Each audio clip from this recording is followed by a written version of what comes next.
Mic check.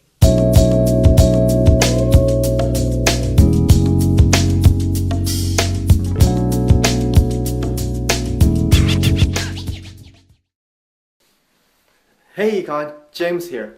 Our group is here to talk about government spending, particularly in the United States. Spending comes from the Latin word expendere, which means to spend, but specifically for a person's benefit. But in our case, we're talking about the government spending on education, so this means the government's payouts to somehow improve the education of its people. But before we get into this hot mess of education budget, let's first take a look at some data. This image here from the Office of Management and Budget shows the expenses of the United States. As you can see, 45% are spent on mandatory spending, and the other 55%, are spent on discretionary spending, things that are optional. But notice, out of that 55%, only 1% is given to education. 1%. Aaron here. So if only 1% is given to education, is that the reason why you pay so much to go to college, to attend a public college? In an article called When Public Universities Were Free or Affordable, public colleges are referred to as state-controlled private universities.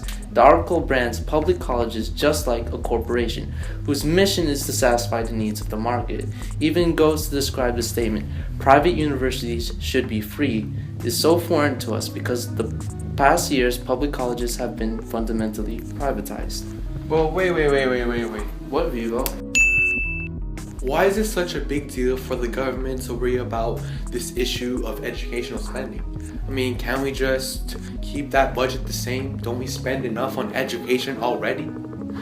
On an article by the Huffington Post, Study U.S. Education Spending Tops Globalist, the U.S. is ranked as one of the highest spenders for their students, $15,171 per student. I mean, if we're on the top of the list already, what is there to fix? Well, the thing is, even though the United States may be ranked one of the highest in spending for education, we still ranked in the bottom 10 out of 33 countries that were tested in the PISA tests. This test is called the Program for International Student Assessment, and it was administered by the OECD, which is the Organization for Economic Cooperation and Development. This test was administered to assess the country's ability in reading, math, and science. On this list, Japan and Korea are one of the highest scorers. So how much do these countries spend on their education? It turns out, according to the article Money Can Buy Genius, Japan spends $8,301 and Korea spends $6,723. This means that how much we spend isn't the problem. So if the amount we spend isn't the problem, then what is? The problem is in the way that our country uses the budget. As you know, wealth distribution in this country is also a problem, and this affects the overall effect of government spending. Okay, we'll show you a visual so you'll have a better understanding. So, let's take a look at two different high schools that are in two different economic conditions. One is comprised of poor and lower middle class families, and one is comprised of the richer tier of our society. And since our country's wealth distribution is very much thrown off into a tangent, there are more poor and lower middle class families than richer families. So let's add more people into our first high school and less into our second high school. Now if you distribute the money to these two different high schools, you can see that in our first high school there are more students who will be sharing that money, while in the second high school there are less people who will be sharing that money. Now let's give another visual and let's show two different people this time. The guy on the right is rich and the guy on the left is poor. And let's show that by giving the rich person 50 stacks of cash, while the person on the left, who is poor, receives 5 stacks of cash. And the rich person, as you can see, already has an unfair advantage over the poor person because of the stacks of the cash that he can stand on. Now, if the government does its job and allocates the money that is set aside for education, these students will be given an additional 10 stacks of cash. The rich person will ultimately have 60 stacks of cash, while the poor person will have 15. But as you can see, even with the government's help, the rich person still has an unfair advantage over the poor person. And this is the reason why our country scores so low in the tests distributed worldwide. I mean, we have many poor middle class who don't have the means and the resources to learn, while we have so little rich families who have more than the means and the resources. I mean, if only little people have the means to gain knowledge, then of course we would be scoring low. So how do we fix this problem then? Easy, let's overthrow capitalism and become a communist nation. But the thing is, our capitalistic nation doesn't want to be communist. We are scared of giving the government too much power. So let's think of a better idea on how to fix this problem. A way to solve this problem is by looking at the government budget once again. As you can see, the government spends so much on defense and military spending. Can't we just take some of that money and put it on education? If we increase that percentage amount to at least 5% on education, we could potentially double the amount we already receive.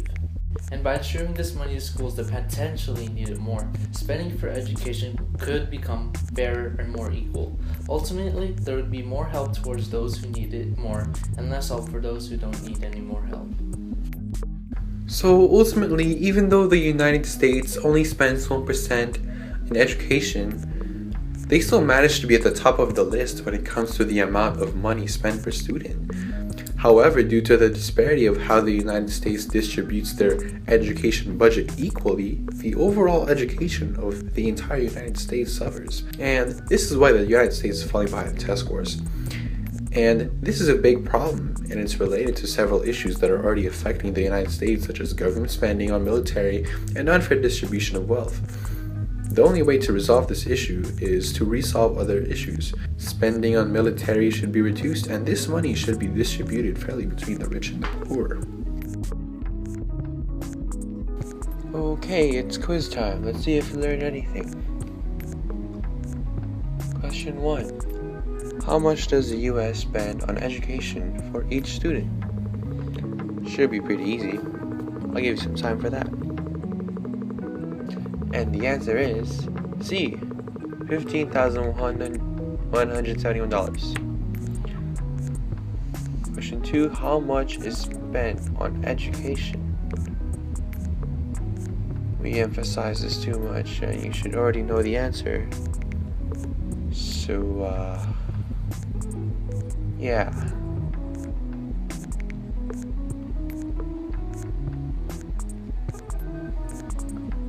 Pretty hard one. How is the US able to have the highest average education spending per student compared to other countries?